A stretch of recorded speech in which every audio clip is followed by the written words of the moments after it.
Ya, masih bersama kami dalam webinar Kementerian Koordinator Perekonomian dan Kementerian Perdagangan Republik Indonesia bekerja sama dengan CNBC Indonesia dengan tema pemanfaatan kerjasama Regional Comprehensive Economic Partnership atau RCEP untuk mendukung pertumbuhan ekonomi nasional yang berkualitas. Ini adalah sesi di mana kami akan menjawab pertanyaan yang telah kami terima dari Anda para peserta sekalian. Oke, waktu kita sayang sekali tidak banyak. Ini untuk setiap panelis menjawab pertanyaan ini ada 1 menit. Mohon maaf ya Pak, Ibu sekalian. Ini ada pertanyaan dari Dirjen Bea Cukai, Tia Afrilia.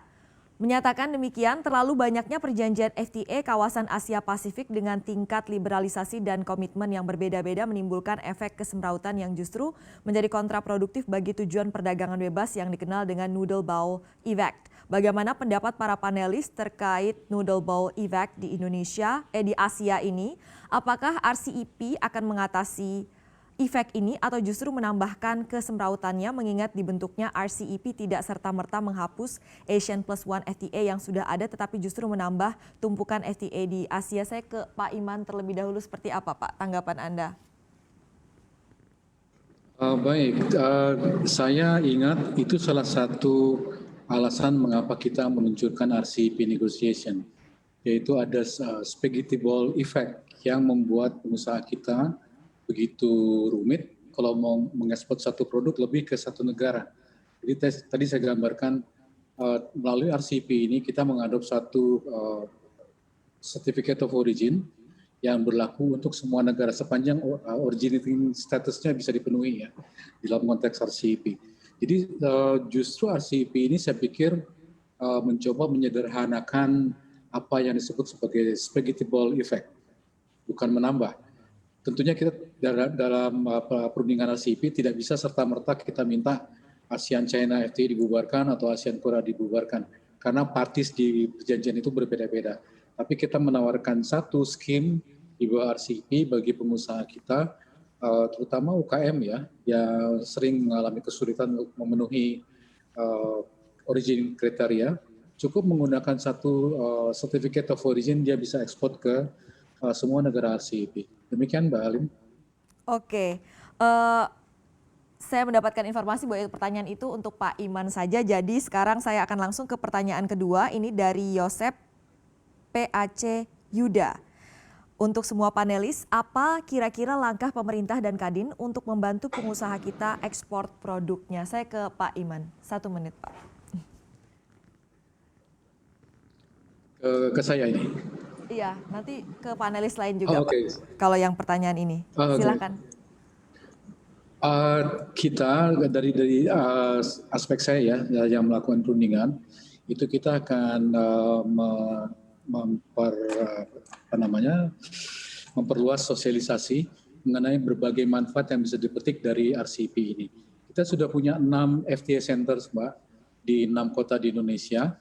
Tujuannya adalah supaya kita bisa lebih dekat kepada para UKM di 6 kota tadi untuk memberikan semacam pelatihan dan juga informasi dan dukungan bagaimana UKM kita bisa mulai mengekspor ke negara-negara dengan siapa kita punya perjanjian FTA.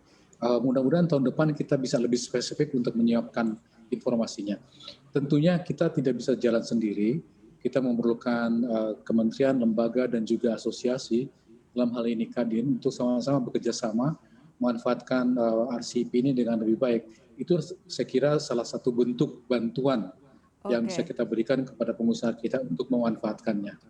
Oke, terima kasih Pak Iman. Saya ke Pak Dodi dari Kemenperin, seperti apa Pak langkahnya untuk membantu pengusaha mengekspor produknya? Yang jelas tadi memang seperti Pak Imam sampaikan, sosialisasi dan pendampingan dalam pemanfaatan RCEP tersebut. Ya. Kalau dari sisi perindustrian tentunya kita harus mampu menekankan faktor-faktor biaya produksi, ya, terutama kita tadi Pak Rizal, saya pikir kalau Pak Rizal pelajari lagi nanti Pak Rizal Lukman menyampaikan bahwa di Undang-Undang Cipta Kerja itu sebenarnya sudah ada juga. Jadi kalau dibilang belum ada, enggak juga. Itu sudah ada juga. Jadi kita akan menurunkan biaya-biaya faktor produksi yang ada. Misalnya kalau salah satunya terkait dengan harga bahan baku. ya. Harga bahan baku, kita menjual gas ke luar negeri itu lebih murah dibanding kita memanfaatkan harga gas industri dalam. Ya, itu sebagai bahan baku. Sedangkan untuk energi kita lebih mahal dibanding yang lain. Ya, itu yang kita harus tekankan, dan itu semua semoga sudah di langkah-langkah Kementerian Perindustrian untuk bisa membuat biaya produksi lebih rendah lagi. Oke, Pak Dodi. Lalu infrastruktur juga kita akan mencoba untuk memaksimalkan, ya, contohnya kita mencoba membuat infrastruktur yang mendukung sektor pertumbuhan industri dengan mengarahkan industri masuk semua ke kawasan industri. Ya, karena memang secara undang-undang semua industri harus berada di kawasan industri. Nah, nanti infrastruktur akan didukung baik yang ada di kawasan maupun yang menuju kawasan dan kawasan menuju tempat-tempat arah logistiknya.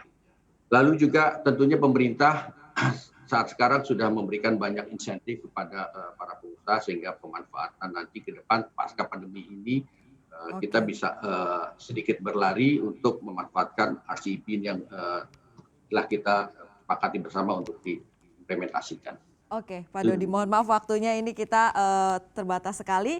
Tadi energi, infrastruktur, dan insentif ini dukungan dari pemerintah. Dari Ibu Sinta, seperti apa Bu langkah Kadin untuk membantu pengusaha ekspor produknya?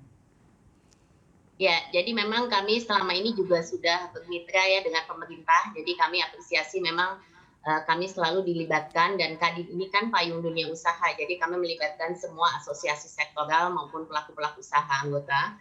Nah, memang yang utama Mbak Lin itu market intelligence ya.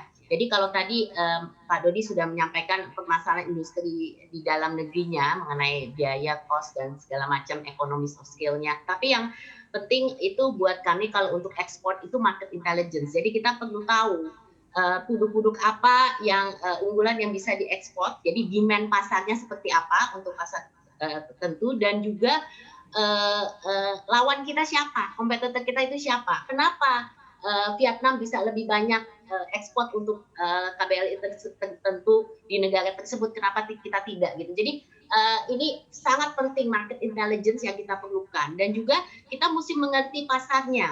Jadi banyak kadang-kala kita tidak tahu pasar seperti itu sebenarnya apa sih yang mereka inginkan dari pasar itu gitu.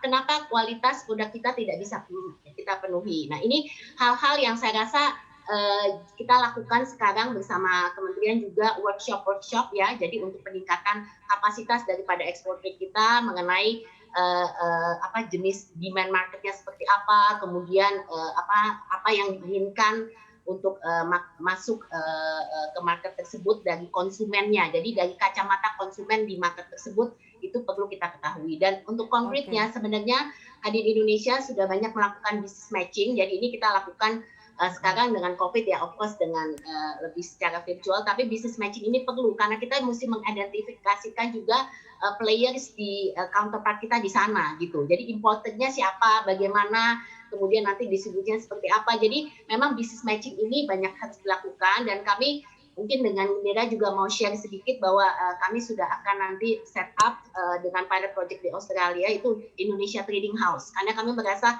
offline dan online ini penting bahwa kita bisa memfasilitasi pengusaha lokal maupun pengusaha counterpart kita di negara tersebut untuk konkret bisa mendapatkan hasil yang maksimal. Oke, terima kasih Ibu Sinta. Saya ke Pak Yose, pandangan Anda Pak, apa yang bisa dilakukan pemerintah untuk membantu pengusaha mengekspor produknya? Ya, seperti yang sudah banyak dibahas tadi, mungkin dari sisi kebijakan yang paling penting adalah meningkatkan partisipasi kita di dalam global value chain, artinya kebijakannya juga harus mengarah ke sana, ya. Dan yang ketika kita bicara global value chain ada dua hal yang paling penting, yaitu pertama adalah import, yang satu lagi adalah foreign direct investment, investasi asing langsung. Dan dua-duanya ini sebaiknya jangan direstriksi kalau kita mau memang masuk partisipasi di dalam global value chain seperti negara-negara lain. Jadi itu yang pertama, bagaimana kebijakan bisa mendorong partisipasi kita di dalam global value chain. Yang kedua, seperti tadi juga Bu Mari tekankan, adalah bagaimana kita mendorong ekspor untuk jasa-jasa kita. Ya, dan sekarang ini sebenarnya masih banyak sekali kebijakan-kebijakan yang tidak terlalu mendukung lah mengenai ekspor jasa.